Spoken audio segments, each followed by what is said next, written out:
சேனலில் பார்க்க போகிறது சப்பாத்திக்கு ஒரு சைட் டிஷ் தான். அதுக்கு பேர் ஒயிட் குருமா. அது எப்படி செய்கிறதுன்னு பார்க்கலாமா? அதுக்கு அடுப்பில் ஒரு பாத்திரத்தை வச்சு சூடு பண்ணிக்கோங்க. சூடு பண்ணதும் அதில் தாளிக்கிறதுக்கு எண்ணெய் சேர்த்துக்கோங்க. எண்ணெய் சூடானதும் அதில் கடுகு உளுந்தம்பருப்பு போட்டுக்கோங்க. இதில் கடுகு உளுந்தம்பருப்புக்கு பதிலாக நம்ம பட்டை, பிரிஞ்சி இலை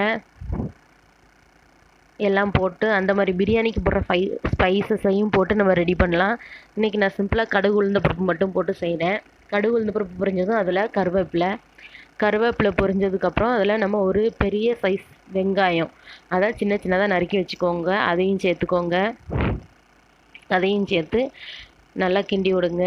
இதில் இஞ்சி பூண்டு விழுதும் சேர்க்கலாம். இஞ்சியையும் பூண்டையும் தனித்தனியாக நறுக்கி அதையும் சேர்த்துக்கலாம். நான் இதில் இஞ்சி பூண்டு விழுது தான் சேர்க்குறேன். 1 ஸ்பூன் இஞ்சி பூண்டு விழுது இதையும் சேர்த்து நல்லா வதக்குங்க. 2 பச்சை மிளகா அதையும் குட்டி குட்டியாக நறுக்கி அதையும் சேர்த்துக்கோங்க.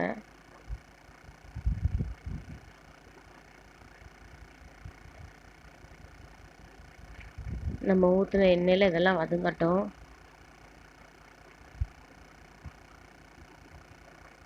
அதில் நம்ம நறுக்கி வச்சுருக்கிற தக்காளி, ஒரு சின்ன சைஸ் தக்காளி குட்டி குட்டியாக நறுக்கி வச்சுக்கோங்க. அதையும் சேர்த்துக்கோங்க. இப்போ நம்ம போட்டிருக்கிற எல்லாமே வதங்குறதுக்கு தேவையான அளவுக்கு கொஞ்சம் உப்பு சேர்த்துக்கோங்க. ஃபுல் உப்பையும் சேர்க்காதீங்க. நம்ம கடைசியில் டேஸ்ட்டு பார்த்து தேவைன்னா சேர்த்துக்கிடலாம். அதனால் வெங்காயம் மட்டும் வதங்குறதுக்கு தேவையான அளவுக்கு உப்பு கொஞ்சமாக போட்டு வதக்குங்க. அதுக்கப்புறம் இதில் 2 சின்ன சைஸ் கேரட் அதையும் கட் பண்ணி சேர்த்துக்கோங்க. ஒரு 4-5 பீன்ஸ் அதையும் சின்ன சின்னதாக கட் பண்ணி சேர்த்துக்கோங்க. ஒரு 2 மீடியம் சைஸ் உருளைக்கிழங்கு அதையும் கட் பண்ணி சேர்த்துக்கோங்க. தொலியை உரித்து அவிக்காமல், பச்சை உருளைக்கிழங்கு தான் அவிச்சு சேர்த்தா நல்லா இருக்காது. அது ஒரு மாதிரி கொல கொலன்னு ஆயிடும். அதனால் பச்சை உருளைக்கிழங்கு அதையும் சேர்த்துக்கோங்க. சேர்த்துட்டு இதெல்லாம் வேகிறதுக்கு இது காய் மூடுற அளவுக்கு மட்டும் தண்ணி ஊற்றி அதை வேக விடுங்க. ஒரு மூடி போட்டு மூடி வச்சு வேக விடுங்க.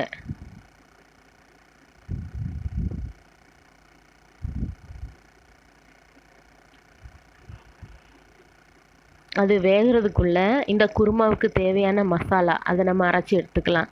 அதுக்கு 2 ஸ்பூன் தேங்காய், 2 பச்சை மிளகா, பெருஞ்சீரகம், சின்ன சீரகம், ஒரு வெங்காயம் இத்தனையும் போட்டு அரைச்சி இந்த மாதிரி பேஸ்ட்டாக எடுத்து வச்சுக்கோங்க.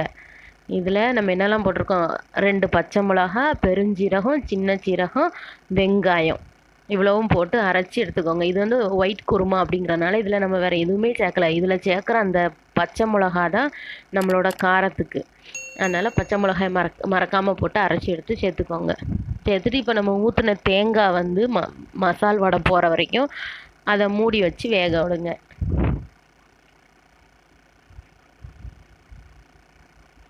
இந்த மசால் வடை போகிற வரைக்கும் அது நல்லா வெந்து எடுத்தாச்சுன்னா நம்மளோட ஒயிட் குருமா ரெடி ஆயிடும்.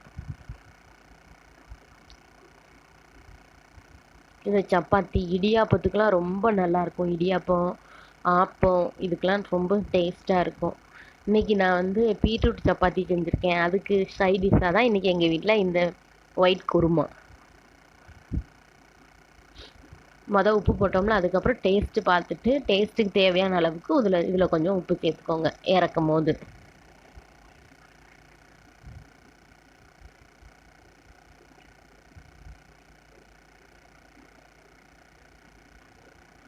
நம்மளோட ஒயிட் குருமா தயாராகிட்டு. இந்த ஒயிட் குருமா உங்களுக்கு ரொம்ப பிடிக்கும்னு நினைக்கிறேன். நீங்கள் இன்றைக்கே வீட்டில் செஞ்சு பாருங்கள். ரொம்ப டேஸ்ட்டாக இருக்கும். பிள்ளைங்களும் விரும்பி சாப்பிடுவாங்க. அதுக்கப்புறமா இதில் நம்ம கொத்தமல்லியை கட் பண்ணி போட்டுக்கலாம். போட்டுட்டு அந்த கொத்தமல்லியோட டேஸ்ட் உள்ள இறங்குற அளவுக்கு நம்ம கொஞ்சம் ஒரு கிண்டி விட்டுட்டு ரெடி பண்ணி எடுத்தால் நம்மளோட ஒயிட் குருமா தயார். இனியா மேரி வீடு சேனலை சப்ஸ்கிரைப் பண்ணுங்கள், லைக் பண்ணுங்கள், ஷேர் பண்ணுங்கள், கமெண்ட் பண்ணுங்கள். பாய்.